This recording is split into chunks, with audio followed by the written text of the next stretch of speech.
selalu melihat berita bukan yang nasional tapi yang internasional, global ya.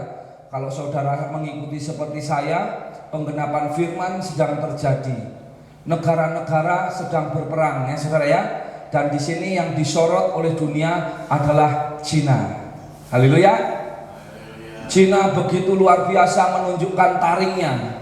Bahkan negara ASEAN bersatu untuk melawan karena dia ingin mengambil kedaulatan atas Laut Cina Selatan. Bahkan kemarin dia berperang dengan India di perbatasan Lembah Galwan. Tetapi saudara jangan terkejut. Memang inilah penggenapan firman. Bangsa-bangsa akan melawan bangsa-bangsa. Kerajaan akan berperang melawan kerajaan, saudara. Makanya kalau kita tidak semakin dekat dengan Tuhan, Ibu Gembala tadi sampaikan, kok bisa pas gitu loh saudara. Saya nggak pernah janjian sama Ibu Gembala, tapi itulah yang namanya kita semakin hari semakin satu roh. Apa yang Ibu Gembala punya kerinduan, apa yang saya punya kerinduan, saya nggak perlu ngomong, Ibu Gembala nggak perlu ngomong, bisa chemistry-nya dapat gitu. Kalau bahasa gaulnya seperti itu saudara. Jadi saudara yang terkasih dalam Tuhan, kalau saudara melihat hari-hari ini, kalau kita membaca di dalam 2 Timotius pasalnya yang ke-3, akhir zaman, saya nggak buka di situ dulu saudara. Jadi di situ juga di Matius pasal yang ke-24, di situ berbicara akhir zaman dan itu berbicara tentang kesusahan besar akan terjadi. Saudara tidak bisa lari. Saudara, saya bukan nakut-nakutin saudara ya, tapi memang itulah yang akan terjadi. Apapun yang tertulis dalam firman Tuhan itu pasti terjadi, karena firman-Nya tidak pernah gugur atau gagal. Saudara, nanti saudara akan melihat melalui aturan yang baru, new normal. Kemarin nanti saya akan tampilkan di multimedia bahwa saya memberikan firman Tuhan di pagi dan sore, yaitu tentang berhala. Ada berhala yang kelihatan, yaitu patung yang sesungguhnya. Ada berhala yang tidak kelihatan, berhala modern yang kita kadang sekarang ada di dalamnya tapi nggak sadar. Apa itu berhala? Saya kasih tahu saudara terlebih dahulu.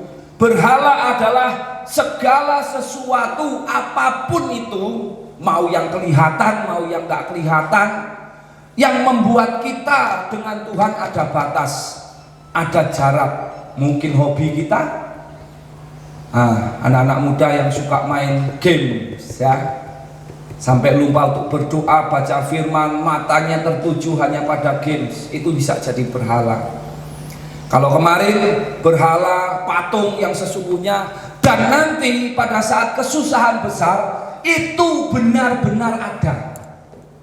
Nanti kita akan baca ayatnya di mana di dalam Wahyu pada waktu masa kesusahan besar. Kita sebenarnya akan masuk nih ke eskatologi, tapi saya akan ambil sedikit demi sedikit karena kalau terlalu banyak nanti kita malah bingung. Ya, saudara yang terkasih dalam Tuhan, berhala menyembah patung, berhala mungkin menyembah hobi kita, uang kita, harta kita, kemarin kita sudah bahas. Tetapi pagi hari ini saya khusus menyoroti tentang uang. Ya, mungkin saudara, uang lagi, bukan, ini uang menurut sudut pandang firman Tuhan. Di akhir zaman, di masa kesusahan besar, uang tidak akan berlaku lagi. Dan itu firman Tuhan sedang digenapi. Saudara yang terkasih dalam Tuhan, saat ini manusia dimanjakan dengan yang namanya uang elektronik. Benar gak saudara? Betul ya saudara ya? Saya di Jakarta nggak perlu bawa dompet, saya cukup bawa handphone.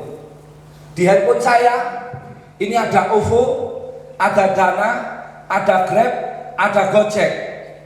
Saya mau makan dimanapun, karena kalau di Jakarta memang lebih maju. Saya nggak bilang di sini nggak lebih maju, memang Jakarta untuk teknologi ya pasti karena ibu kota. Kita makan tinggal scan, tinggal kita bayar lewat transfer OVO apa, semua kita masukin nomor telepon jadi sudah.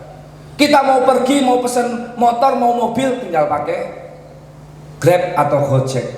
Nah, manusia dimanjakan dengan kemudahan itu. Penggunaan uang tunai pelan tapi pasti digantikan dengan elektronik. Contoh lagi tol. Saudara tahu tol ya? Dulu hanya di Jakarta. Waktu pertama kali di launching dan ditiadakan pembayaran tunai, saya ngomong sama Ibu Gembala, opo yo iso sebanyak ini orang mau dipaksa untuk bayar pakai elektronik atau e-tol. Tapi Ibu Gembala luar biasa, itu pandangan masa depan di dalam iman tajam, saudara. Apa yang firman Tuhan katakan pasti digenapi. Dulu saya meragukan, karena kan tol sepanjang itu ya, di sana, masa semua bisa diseragamkan bayarnya pakai e-tol. Tapi saudara sekarang melihat, nggak cuma di Jakarta, di sini aja udah pakai e-tol kan? Ada nggak yang bayarnya cash lagi? Nggak ada. Itu yang terjadi. Manusia ada saatnya nanti masuk dalam kesusahan besar dan uang tidak akan berlaku lagi pada masa itu. Nah, saudara yang terkasih di dalam Tuhan, sebagai hamba Tuhan, saya ingin mengingatkan kepada saudara bahwa saudara boleh mencari uang karena kita memang butuh uang. Saya juga masih bekerja. Tapi tujuan bekerja saya bukan untuk saya menjadi kaya. Tujuan bekerja saya di Jakarta bukan untuk terserah orang mau ngomong sama saya seperti ini, Pak Gembala munafik, ngomongnya jangan cari uang, jangan cinta uang, buktinya juga masih kerja. Saya katakan kepada saudara, kalau Tuhan ngomong kepada saya, Daniel, stop, duduk diam di rumah Tuhan, jangan ke Jakarta lagi. Saya langsung bilang siap. Saya lebih senang di sini daripada di Jakarta. Ya kalau di sana kan saya bekerja, saudara, otaknya mikir, tangannya bergerak. Kalau istri saya kemarin nakut-nakutin saya lagi, Pak, kita kemarin bikin rekonsiliasi, haleluya. Pak, Papa nggak takut kalau ke Jakarta, kenapa? Kemarin kan 3 bulan, aku sempat khawatir loh. Ya saya juga iyalah. Kenapa sih? Soalnya kalau nanti Papa ke Jakarta, sekarang kan ada new normal. Nanti kalau di sana udah diberlakukan chip, dari Jakarta nggak boleh pulang, Papa nggak pulang gimana? Ibu Gembala khawatir loh sama saya. Saya cuma bilang serahkan sama Tuhan. Waktu Tuhan pasti yang terbaik. Saya bilang begitu. Saudara yang terkasih dalam Tuhan, mari kita buka firman Tuhan di dalam Wahyu pasal 13. Kita mulai ayat 15 biar kita berurutan. Kemarin kita belajar tentang patung, itu akan terjadi beneran. Kalau saudara kemarin mengikuti khotbah saya pagi dan sore, tahu kalau menyembah patung apa yang akan terjadi. Tetapi hari ini saya menyoroti khusus penyembahan berhala, bisa dalam bentuk uang atau mamon. Wahyu pasal yang ke-13 mulai ayat yang ke-15. Sebenarnya fokusnya ayat yang ke-16 dan 17. Tapi saya ingin saudara biar gak lupa dengan khotbah minggu kemarin, kita baca mulai ayat yang ke-15. Udah ketemu semua Wahyu pasal 13? Saudara, ini adalah gambaran kesusahan besar yang akan terjadi dan firman Tuhan pasti digenapi. Amen. Pelan tapi pasti menuju ke sana. Sekarang semua semakin nyata. Saya bukan nakut-nakut saudara. Nanti saya akan sampaikan kepada saudara. Ya, kita baca ayat yang ke-15 sampai dengan ayat yang ke-17. Kita baca bersama-sama pada hitungan yang ketiga. 1, 2, 3. Dan kepadanya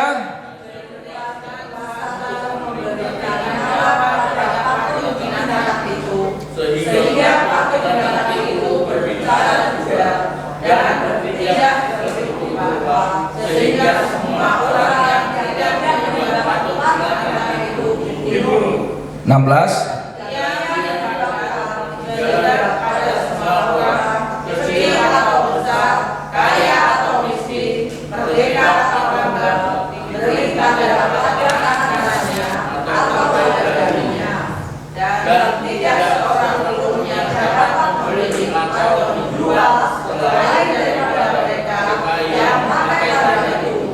Yaitu nama binatang itu atau bilangan namanya. Puji Tuhan, silakan duduk. Saudara, sekali lagi saya katakan, sebagai hamba Tuhan, mungkin firman ini tidak enak didengar, tapi saya harus mengingatkan saudara agar waspada.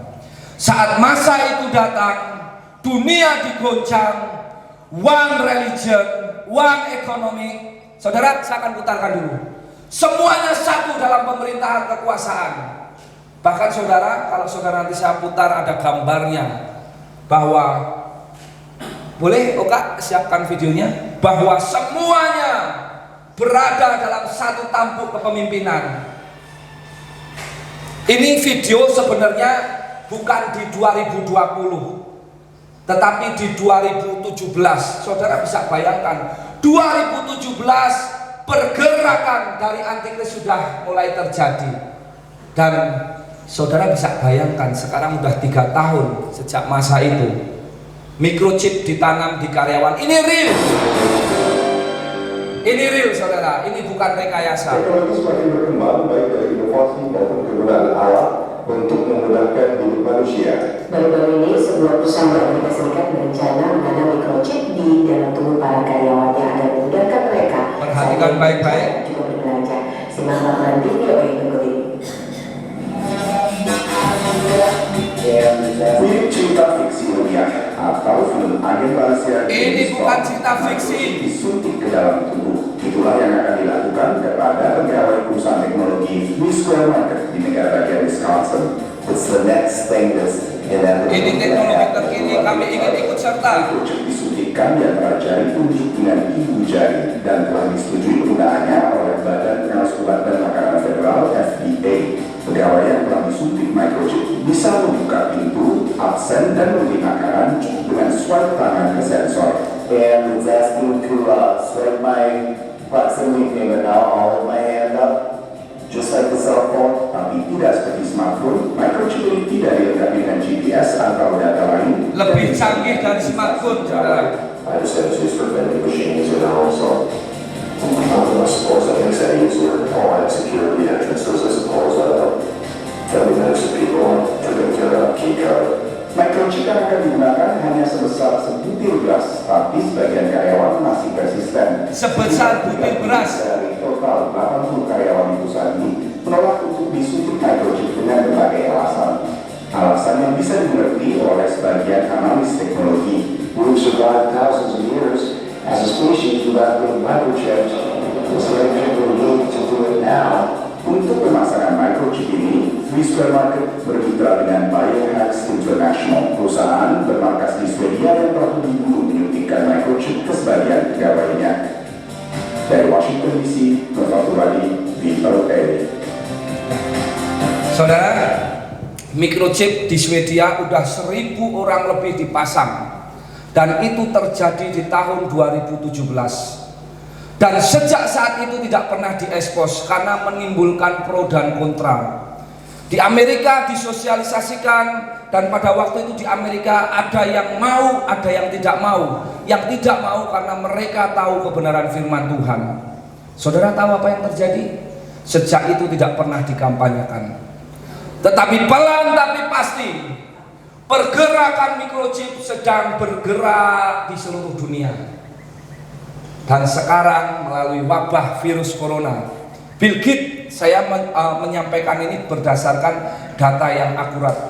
Bill Gates dia sudah menciptakan nanti yang namanya dalam bentuk chip, katanya sebagai imun tubuh, nanti akan dipasang kepada setiap kita agar kita terhindar dari virus corona. Saudara, ini yang saya mau sampaikan. Microchip, mereka memiliki alasan agar kita mudah dalam segala hal untuk bertransaksi. Saudara belanja, nggak perlu saudara lagi mengeluarkan uang.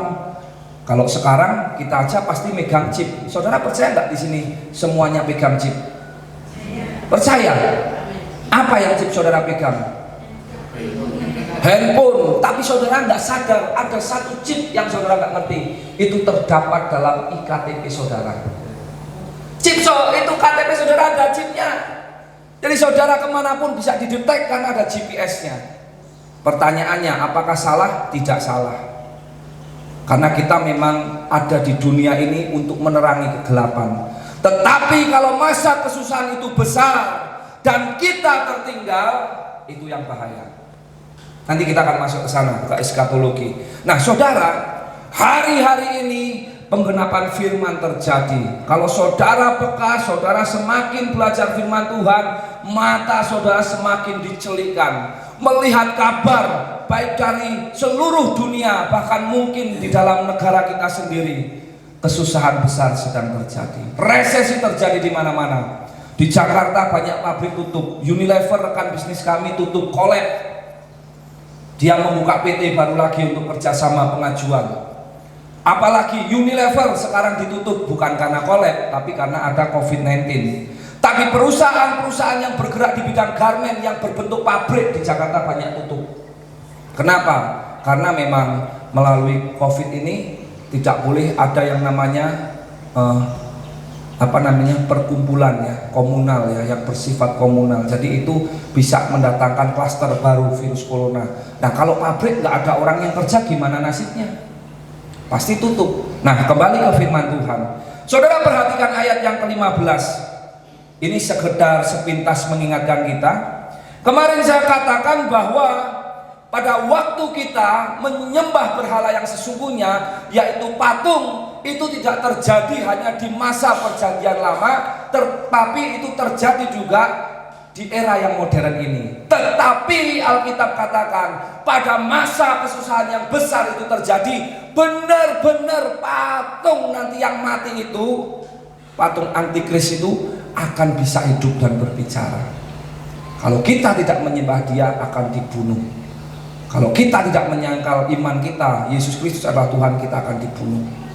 Nah saudara mungkin ngomong seperti ini, dari dulu hamba Tuhan ngomong Tuhan Yesus mau datang, Tuhan Yesus mau datang, mana buktinya? Saudara, kita tidak tahu kapan waktunya Tuhan mau datang. Tetapi Alkitab katakan berjaga-jaga dan lihatlah bahwa tanda-tanda itu semakin digenapi. Bangsa melawan bangsa, kerajaan melawan kerajaan, semuanya nanti menjadi satu kepemimpinan. Dan orang-orang sekarang banyak yang mencemooh, bukan dari orang di luar sana, bahkan di dalam gereja orang percaya ngomong mana Tuhan Yesus datang, makanya banyak yang digoncang iman dan akhirnya meninggalkan Tuhan. Saudara coba buka di dalam ini terjadi, ini tetap dibatasi ya, di dalam Wahyu ini saudara tetap batasin. Saudara coba buka di dalam 2 Petrus pasal 3. Nah ini yang terjadi manusia di akhir zaman. Saudara harus nanti saya bercerita ini tentang uang. Uang jangan sampai kita fokusnya pusat kehidupan kita uang, tapi pusat kehidupan kita sekarang diubah hanya Tuhan. Nanti saudara berpikir uang lagi, enggak, karena nanti arahnya kalau saudara masuk dalam kesusahan besar, saudara akan menyesal, saudara akan menangis dan berkata Tuhan, uang udah gak ada harganya gitu loh. Nah saudara lihat di akhir zaman banyak pencemooh. 2 Petrus pasal yang ketiga ayat yang ketiga dan seterusnya. Nanti saudara bisa baca di rumah karena waktunya cepat, jadi saya akan persingkat, nanti bisa teruskan di ibadah sore. 2 Petrus pasal 3 ayat yang ketiga. Ini orang-orang di akhir zaman saudara ya. 2 Petrus pasal yang ketiga ayat yang ketiga. Ibu Gembala bisa membantu saya?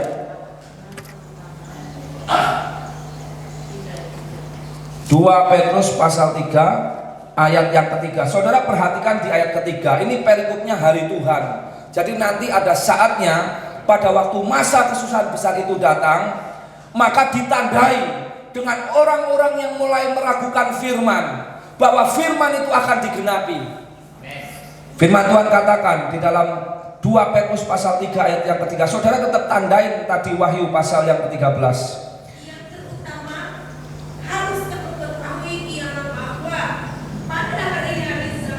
Pada hari-hari apa saudara? Zaman akhir atau akhir zaman. Akan tampil pengejek-pengejek dengan ejekan-ejekannya. Akan hidup menuruti hawa nafsunya. 4. Kata mereka, di manakah janji tentang kedatangannya? Sebab sejak bapak-bapak leluhur kita meninggal, segala sesuatu tetap seperti semula pada waktu dunia diciptakan. Itu kondisi akhir zaman. Iman orang percaya mulai digoncang. Mereka meragukan firman Tuhan akan terjadi. Bahkan kalau sudah ngomongin masalah akhir zaman, orang sudah skeptis, orang sudah tidak percaya, orang sudah ngomong gini, sekarang, besok. Saudara, sebagai hamba Tuhan sekali lagi saya ingatkan, saudara harus mempertajam kacamata rohani saudara. Saudara harus membangun manusia rohani agar saudara diberi kepekaan sama Tuhan, bisa melihat tanda-tanda zaman. Saya tidak menakuti saudara, tapi saya sendiri selalu update mengikuti berita dunia, bukan untuk saya takut, tapi saya ingin tahu perkembangan dunia sedang menuju kemana. Dan Tuhan bisa berbicara melalui berita yang saya baca. Bangsa-bangsa melawan bangsa-bangsa. Saudara tahu ada yang di sini punya anak yang masih sekolah? Ada, Bastian, Cik Vicky. Siapa lagi? Cik Sari punya anak, Melan. Siapa lagi? Oh, Gio punya anak-anak. Saya punya anak. Oh Kak, satu lagi tampilkan gambar. Tadi saya katakan, di masa kesukaran semuanya akan dijadikan satu pusat, satu kepemimpinan, satu agama, satu ekonomi, satu keuangan. Tetapi saudara lihat, bahkan pendidikan pun diseragamkan. Saudara lihat besar, ini di dalam negeri. Ini berita terbaru, bukan berita dulu. Haleluya. Saudara, boleh diperbesar di Zoom. Anak-anak saudara katanya sekolahnya masuknya kapan? Katanya Maret ya. Palah Juli. Sekarang bulan Juli.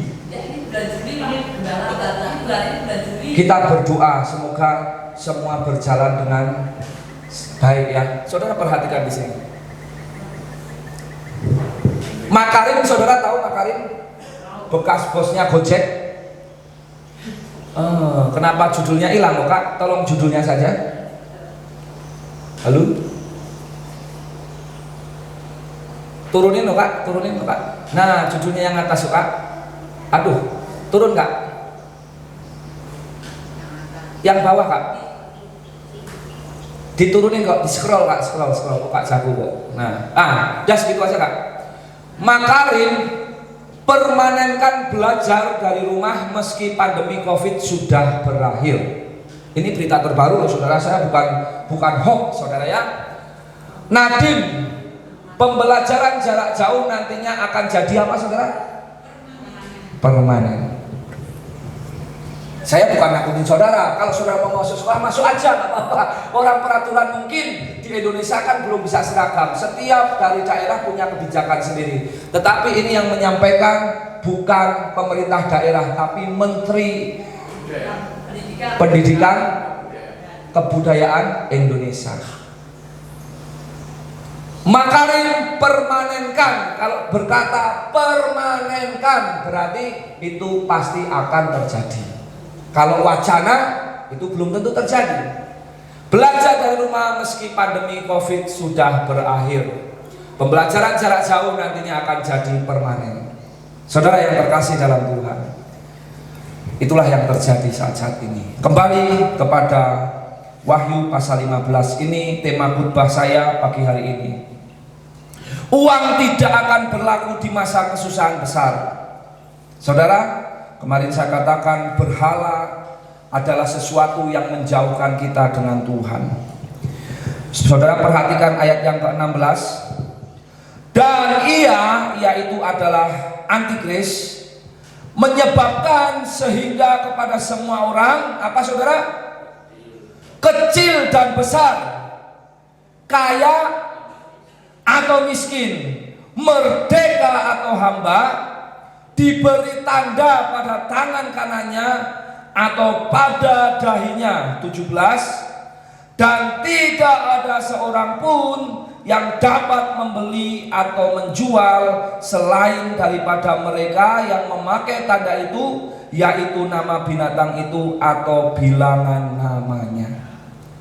Kecil atau besar, di sini dikatakan kaya atau miskin, nggak peduli.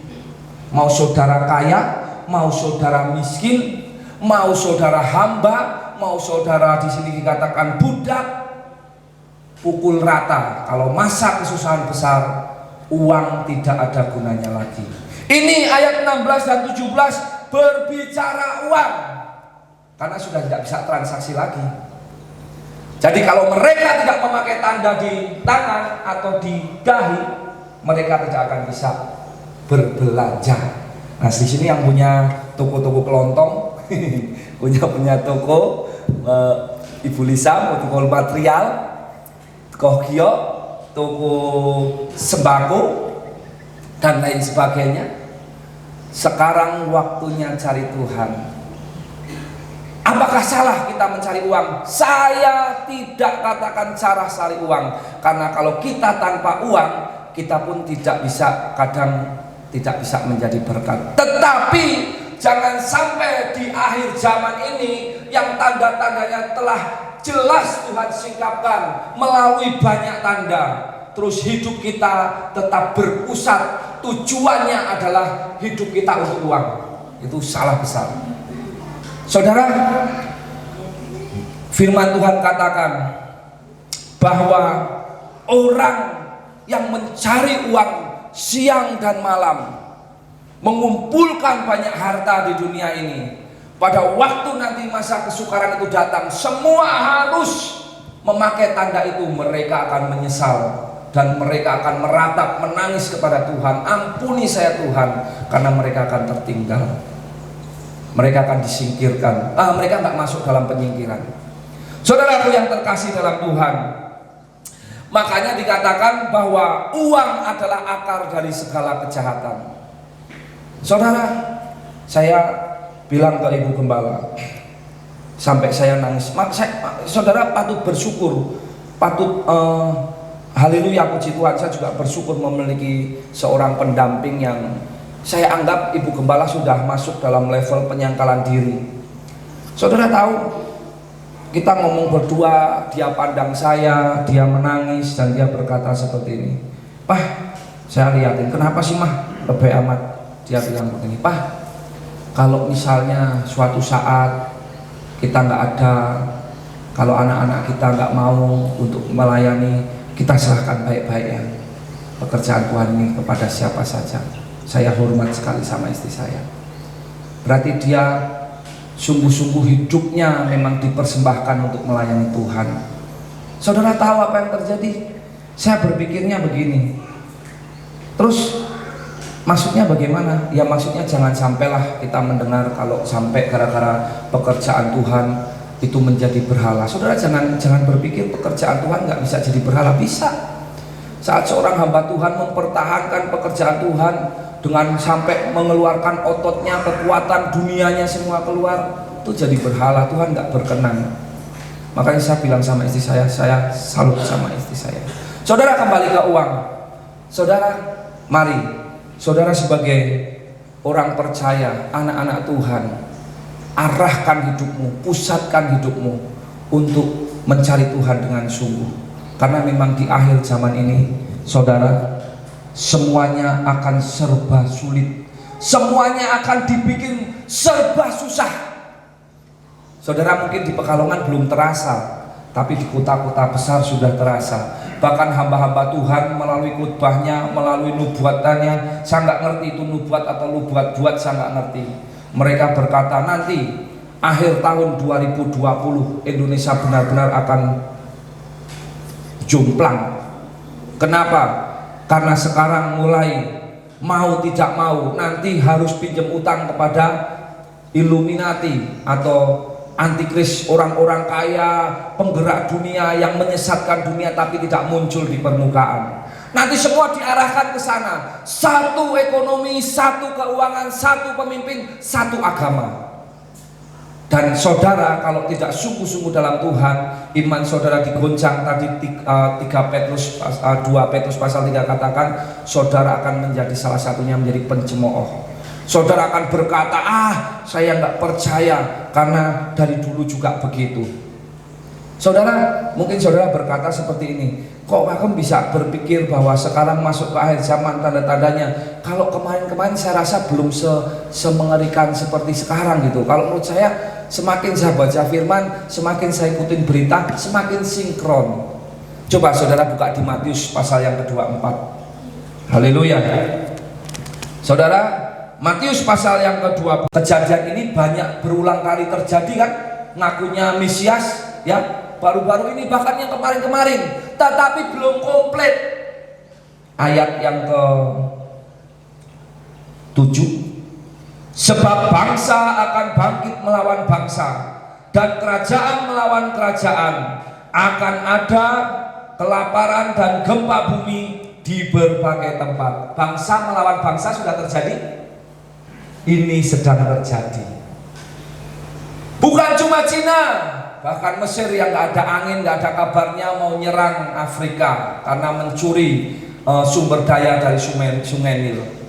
Jepang, semua negara sekarang sedang ingin menunjukkan kekuatannya. Bangsa melawan bangsa. Dan saudara perhatikan di ayat yang ke-7. Di sini firman Tuhan katakan, akan ada kelaparan. Saudara nanti tunggu saatnya. Kapan waktunya? Hanya Tuhan yang tahu. Saya tidak tahu kapan waktunya. Tapi Tuhan firman-Nya jelas berkata, berjaga-jaga. Saat resesi itu datang, saudara tahu kalau benar-benar Cina akhirnya berperang sama Amerika, itu Natuna kenal loh saudara. Natuna itu termasuk yang disengketakan sama Cina, karena Cina mau mencaplok Natuna juga, karena dia mengklaim mengikuti garis bujur titik-titik 9 bahwa Natuna juga milik Cina. Dan fakta mengatakan bahwa Cina sekarang sedang menuju kepada negara adidaya. Kita nggak ngerti antikris lahirnya dari mana. Dia berani menunjukkan kekuatannya, memang karena secara militer Cina sekarang masuk ke peringkat 3 setelah Amerika dan Rusia. Tapi dia ingin menjadi nomor 1.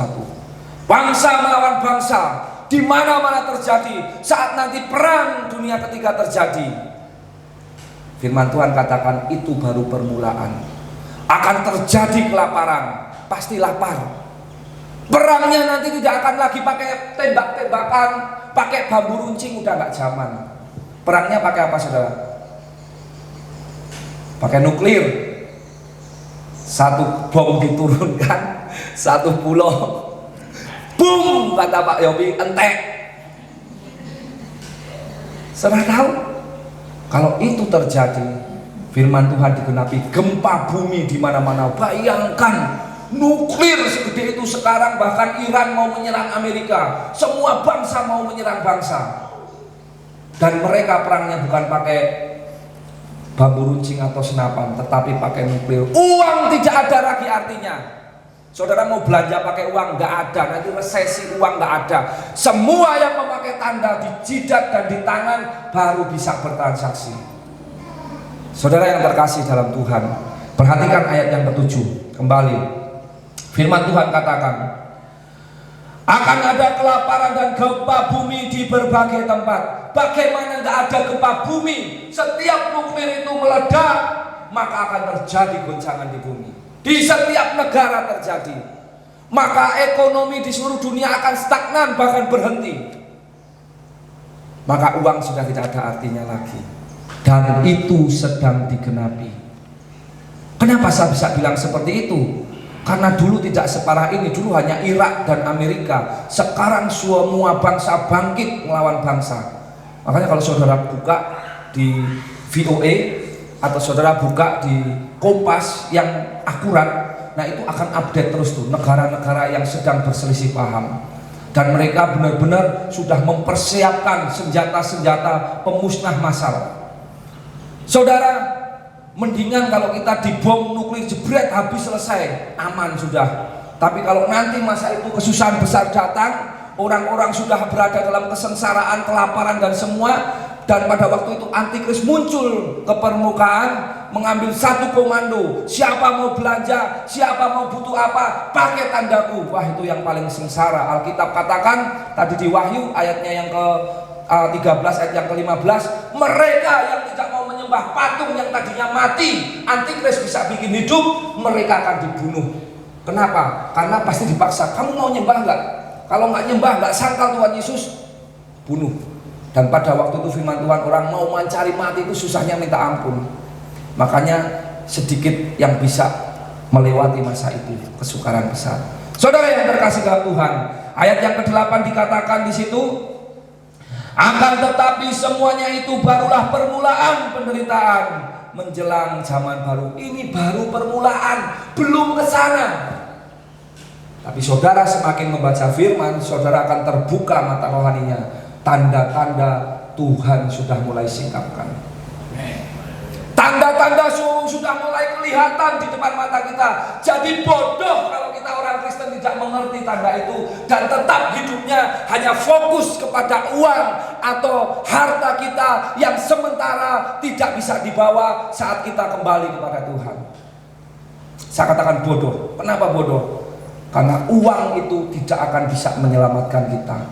Sebanyak apapun uang kita tidak akan bisa membeli tempat sedikit saja di surga, nggak bisa.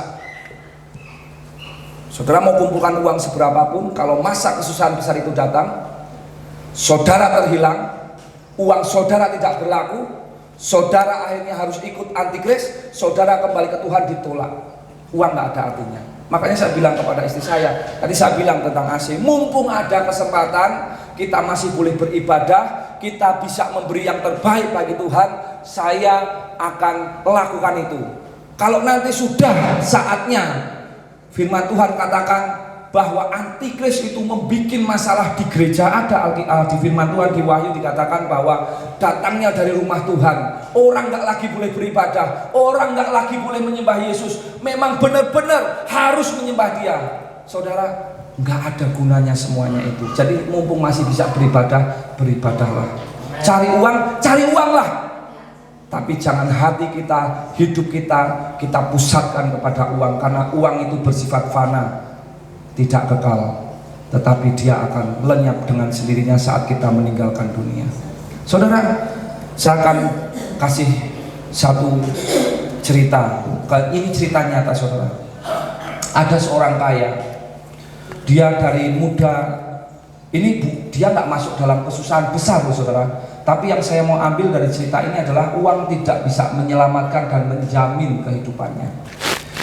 Dari muda dia kerja keras sampai akhirnya dia tua menjadi bos besar. Uangnya banyak sekali, rumahnya di mana-mana. Ya, saya katakan miliarder, saudara ya.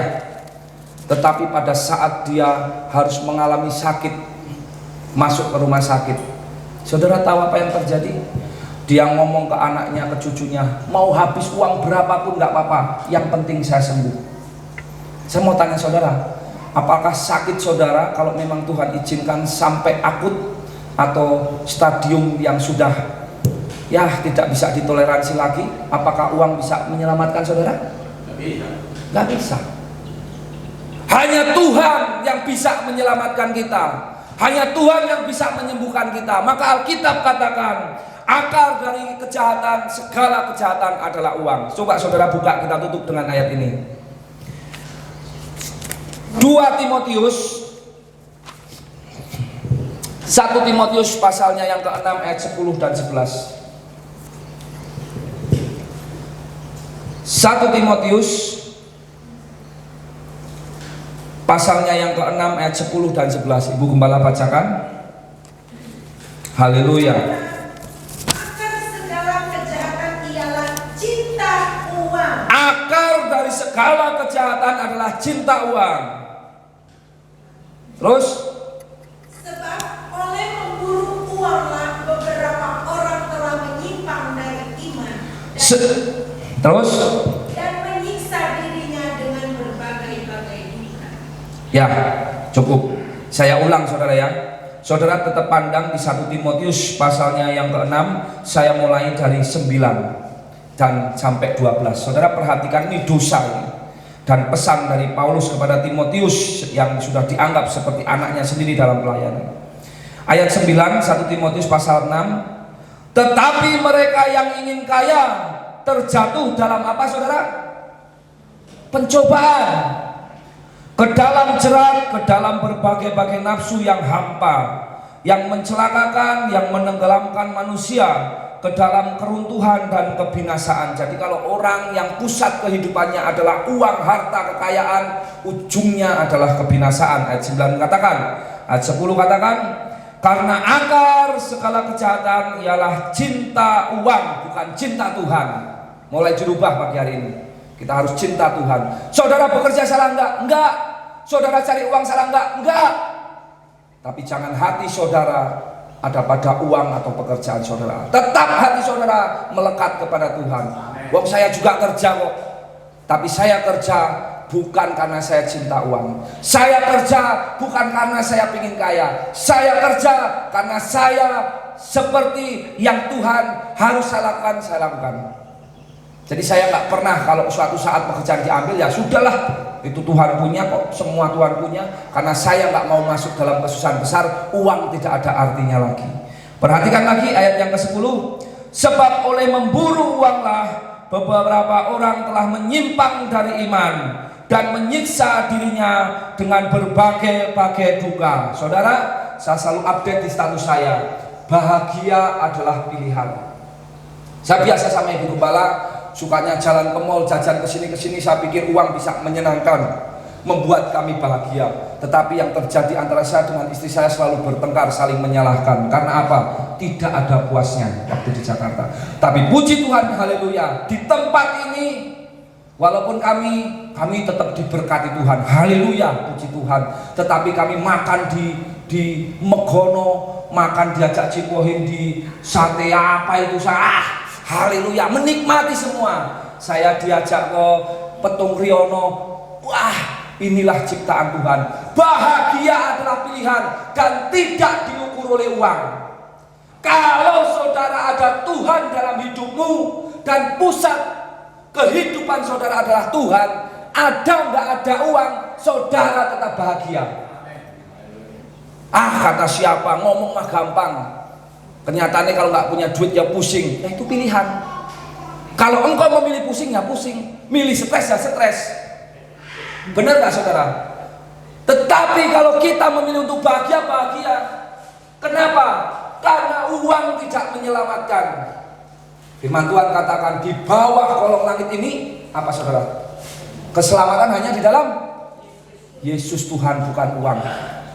Dan ini sedang menuju ke masa kesusahan besar. Saudara, tadi saya kasih tahu ada perbedaan bahwa orang yang fokus hidupnya hanya untuk uang, untuk memperkaya diri sendiri, maka kebinasaan. Pesan penutup Paulus kepada Timotius ayat 11 dan 12. Tetapi engkau, hai manusia Allah, haleluya, kita semua patut berbangga diri karena kita sedang fokus membangun manusia rohani. Kita disebut anak-anak Allah. Amin. Tujuan kita, hidup kita beribadah bukan untuk tujuan dunia, tapi membangun manusia rohani kita serupa dengan Kristus. Kita semakin kecil dan Yesus semakin besar. Itu yang kita sedang kerjakan. Alkitab katakan, jauhilah semuanya itu. Salah satunya uang tadi. Kejarlah keadilan. Nah ini hati-hati, saudara harus hidup dalam keadilan di dalam Tuhan. Saudara nggak boleh pilih kasih. Saya nggak ada pilih kasih. Mau saudara maaf kata, saya bukannya mau sombong apa, tapi saya belajar melakukan firman. Mau kaya, mau miskin, di hadapan saya semua sama. Kenapa? Karena saya memandang saudara bukan kaya atau miskinnya, tapi saya melihat bahwa jiwa saudara berharga di mata Tuhan. Kalau saudara hidup takut akan Tuhan, saya hormat kepada saudara. Tetapi kalau saudara kaya tetapi tidak takut Tuhan, ya maaf kata, saya pasti akan lebih banyak memperhatikan orang yang mau dididik dan diajar untuk hidup seturut dengan kebenaran firman. Saudara perhatikan di sini. Kejarlah keadilan. Terus apa saudara? Ibadah. Kemarin saya katakan, saya memaklumi kalau COVID-19 3,5 bulan membuat kita harus ibadah online. Ya mau bagaimana? Pemerintah yang menghimbau, kita harus lakukan. Tetapi kalau sudah kita bisa mengadakan ibadah langsung, terus kita mencari alasan nggak mau ibadah karena alasan sesuatu dan lain hal, saya katakan pada saat masa kesusahan besar terjadi atau datang, saudara akan menyesal. Karena saudara nggak usah lagi ngumpet-ngumpet nggak ibadah, nggak usah lagi cari alasan biar nggak ibadah. Nanti ada waktunya kita semua nggak boleh ibadah. Saudara, sekarang tanda-tanda itu sedang digenapi. Haleluya. Terus kesetiaan. Saudara harus setia di dalam pengiringan akan Tuhan. Cari Tuhan, maka engkau akan hidup. Jangan cari uang, maka engkau akan hidup. Uang tak akan menyelamatkanmu. Uang tidak akan membuat kita bahagia kalau tidak ada Tuhan di dalamnya. Saudara kaya boleh, boleh. Tetapi kalau saudara kaya harta di dunia, tetapi kaya Tuhan. Jempolnya banyak saya kasih buat saudara. Bukan cuma tangan 2 jempol, jempol kaki pun saya kasih buat saudara. Semua jempol buat saudara. Maksudnya bagaimana? Kalau saudara Tuhan percayakan memiliki harta dunia, memiliki berkat atau uang banyak, saudara pakai untuk memuliakan nama Tuhan. Haleluya. Saudara sedang mengumpulkan harta di dunia. Ngengat dan karat tidak dapat merusak, mencurinya, tetapi harta dunia, kalau saudara mati nggak dibawa, uang nggak dibawa, mati. Yang menikmati siapa? Orang lain lah. Jadi selagi saudara sekarang punya kesempatan saudara memiliki uang, saudara nikmatilah. Jangan kayak kalau nggak ada uang kayak dunia mau kiamat. Itu saya alami waktu itu.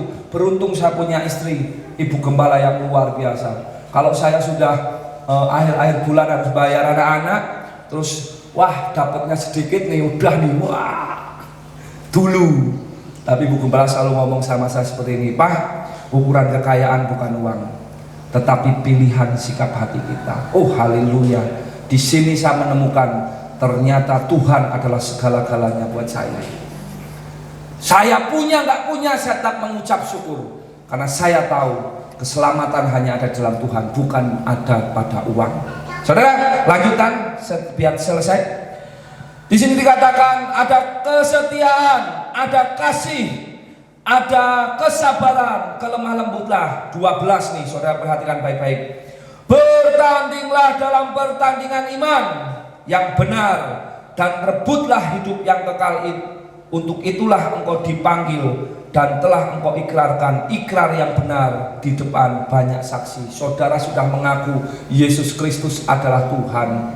Dia adalah pemilik kehidupan kita. Jangan sampai keadaan kondisi sekarang memang membawa kita untuk apa? Agar pusat tujuan kita bukan lagi Tuhan, tetapi mungkin kekhawatiran, mungkin ketakutan karena kekurangan. Bahkan saya dengar ibu gembala, saya sedih. Dia ketemu dengan seseorang dan berkata begini, aku takut kekurangan. Padahal dia memiliki segalanya. Hidupnya tidak pernah ada yang namanya damai sejahtera. Padahal dia punya mobil, dia punya, bukan di sini, di Jakarta. Dia punya mobil, dia punya usaha, dia punya anak istri, semuanya dia punya. Tetapi setiap hari hidupnya tidak pernah ada yang namanya damai sejahtera. Ribut terus gara-gara uang. Sampai kita ngomongnya, waduh harus pakai cara apa? Mau diomongi juga orangnya udah tua-tua.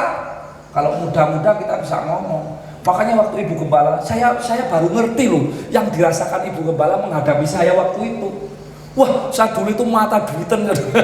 Mata duitan bukan berarti saya itu punya pikiran cuma begini. Saya nggak mau anak istri saya itu susah.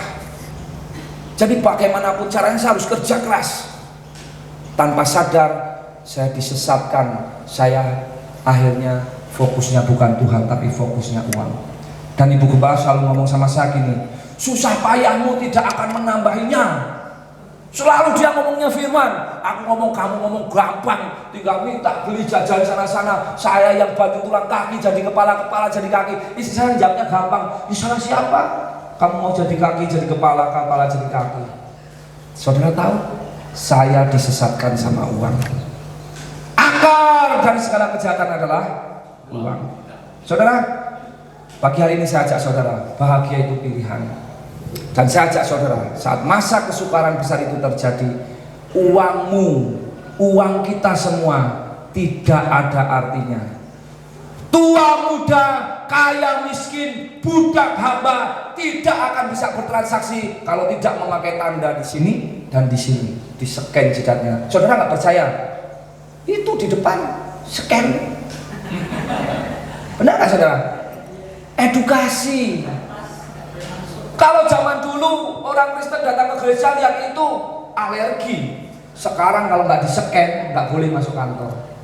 Di Jakarta kalau nggak di-scan jidatnya nggak boleh masuk gereja. Alasannya apa? Nanti kamu kena corona, ngumpet-ngumpet masuk gereja nularin yang lain. Scan dulu lah. Nanti waktu masa kesukaran besar, uang sudah tidak berlaku, saya mau belanja ke alamat, terus gimana? Saya mau pakai duit, udah nggak berlaku. Lihat jidatmu dulu, jidatnya di-scan. Udah biasa, kita di-scan setiap hari. Malah bangga lagi, Yopi di-scan, scan jidatnya. Ya memang itu mau bagaimana? Saya di Jakarta pertama-tama bangga. Saya kadang merenung gini, sombong juga ya saya. Ampun Tuhan ya sombong. Tapi saya nggak mau sombong. Saya tuh ingin menunjukkan bahwa kuasa darah Yesus lebih berkuasa sama saya. Saya kalau masuk kantor semua kan di-scan saudara. Saya nggak mau saudara. Nggak scan-scanan. Saya percaya saya sehat dalam nama Yesus. Jadi semua di-scan. Saya suruh minggir dulu saudara. Susah diatur. Saya lewat bawah. Saya nggak mau di-scan. Dan saya bikin status darah Yesus lebih berkuasa. Tapi kesini mau nggak mau saya harus di-scan. Karena di atas di bawah sekarang dijaga sama sapam. Saya mau lari kemana? Saudara, masa kesusahan besar sudah di depan mata. Saudara mau bilang begini, enggak, saya tetap mau bayar pakai uang saya, uangnya banyak, mau di bank, mau di brankas, di simpanan saya banyak. Nanti saudara bawa uang cuma dibilang enggak berlaku. Tandamu ada enggak? Tandamu ada enggak? Mari pada siang hari ini saya katakan, pagi hari ini, saudara cari uang nggak salah, saudara bekerja nggak salah, tapi jangan sampai uang menjadi pusat kehidupan kita. Tetapi pusat kehidupan kita hanya Yesus Kristus Tuhan. Jangan sampai menyesal saat masa kesukaran itu datang dan uang tidak lagi berlaku, tidak lagi bisa dipakai. Saudara akan menangis, akan meratap, akan minta ampun sama Tuhan, menyesal, dan Alkitab katakan saudara itu akan merasa seperti hancur hati karena saudara akan berkata gini, nak ngerti ngene, aku di hidupnya benar-benar takut Tuhan, hidupku hanya untuk Tuhan. Karena firman Tuhan katakan agak melenceng dikit, Matius 11 ayat 36, carilah dulu kerajaan Allah dan kebenarannya, maka semuanya akan ditambahkan kepadamu. Gak usah takut. Kalau saudara fokus tujuan hidupmu, pusat hidupmu hanya Tuhan, maka semua yang kita butuhkan Tuhan tambahkan kepada kita, termasuk uang. Jadi nggak usah takutlah. Ibadah nomor 1, berdoa nomor 1, baca firman nomor 1. Saya kalau di Jakarta sekarang harusnya pulang. Kalau saya mau cari uang kayak dulu, saya akan lebih banyak di Jakarta. Tapi saya ingat kata Bu Gembala, orang usah ngoyo, susah payahmu tidak menambahinya. Tetapi Tuhan memberkati orang yang diberkati pada waktu tidur. Wong tidur aja diberkati sama Tuhan kok. Tapi intinya saya mau katakan, jangan menyesal kalau masa kesukaran itu datang dan kita tidak bisa memakai uang kita, baru kita menangis minta ampun sama Tuhan. Jadi kalau saudara sekarang diberkati oleh Tuhan, mulai tahu, Tuhan maksudmu apa aku diberkati. Kalau kita dalam kondisi kekurangan, saudara ngomong sama Tuhan, Tuhan maksudmu apa aku hidupnya belum diberkati. Tetap mengucap syukur karena bahagia itu pilihan. Uang bukan jaminan untuk kita bahagia atau selamat. Haleluya. Tuhan Yesus memberkati. Mari kita bangkit berdiri. Haleluya. Saudara yang terkasih dalam Tuhan, kita angkat pujian. Lagunya favoritnya Tante Lisa katanya. Saya juga senang sekali. Lagu zaman dulu, zaman sekarang berjagalah. Kita mau masuk dalam perjamuan kudus. Saudara, kita telah ditebus oleh darah Yesus. Kita telah dimeteraikan oleh Tuhan. Di dalam Kisah Para Rasul, saudara, keselamatan tidak didapat dari siapapun, bahkan uang tidak akan bisa menyelamatkan kita. Tetapi di bawah kolong langit, keselamatan hanya ada di dalam Yesus Tuhan. Dia telah mati buat saudara. Dia telah mati buat saya. Dia disalib. Darahnya tercurah. Nyawanya diserahkan agar kita yang berdosa layak, agar kita yang berdosa dibenarkan oleh Tuhan. Saudara, apakah salah kalau Tuhan mau kita hanya beribadah kepada Dia? Apakah salah kalau Tuhan mau pusat kehidupan kita hanya Dia? Memang kita hidup di dunia butuh uang, tapi belajarlah, uang bukan segala-galanya. Matius 11:36 katakan, kalau saudara mencari kerajaan Tuhan, uang akan datang dengan sendirinya. Semakin kau kejar uang, semakin dia seperti memiliki sayap lari daripada kita. Haleluya.